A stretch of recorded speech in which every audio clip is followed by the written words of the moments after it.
Hi, I'm Mike Hearn, Custom Fitting Coordinator at Cobra Puma Golf. Today I'd like to talk to you a little bit about the F7 one-length fitting process and how simple that process is.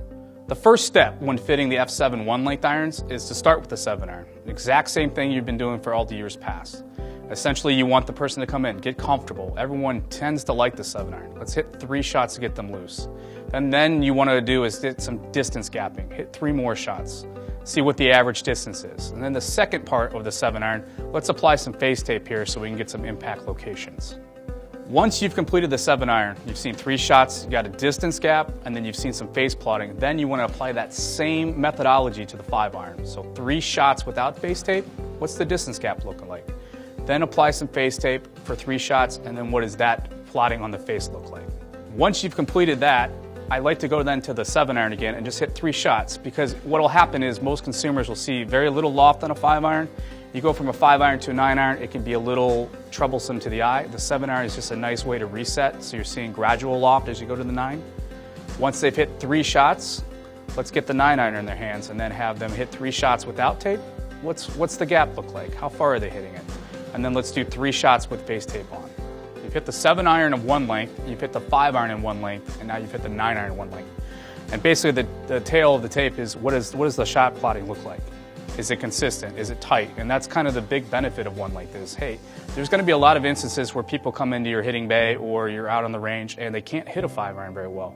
That's what we're looking for here is shot tightness. We're looking for centerness of contact as the #1 goal of fitting. We want to get people hitting stuff in the center of the face.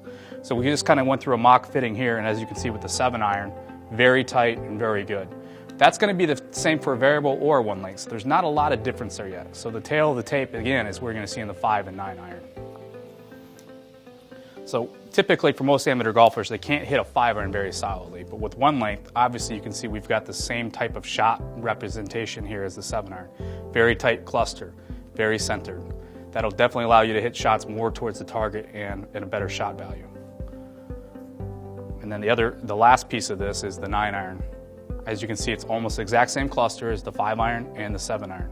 So after going through all this, we basically identified this person as a very good one-length candidate. And then you're going to basically have to go back and look at what did the launch monitor tell you in terms of gap hitting. We're looking for about 20 yards apiece. So you want the 5-iron going X and then 20 yards to the 7-iron and then 20 yards to the 9-iron.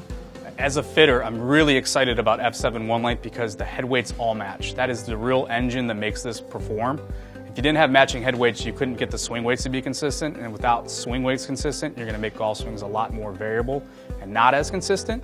And what Cobra engineers have done is they've taken a little bit more mass and added it to the long irons, so it makes it a little bit more stable, a little higher MOI, so it helps you hit it more in the center of the face, and it allows you to get a little bit quicker ball speeds. So for the 9-iron on the flip side is they've taken a little bit of weight out to make it swing weight the same. So what the benefit of that is, you get nice high trajectory and a lot better shot shaping and more control. It takes a lot of variables out, and I think that's what's really exciting as a fitter is we're trying to get everything in the middle of the face. And the more we get things in the middle of the face, the more golf is enjoyable.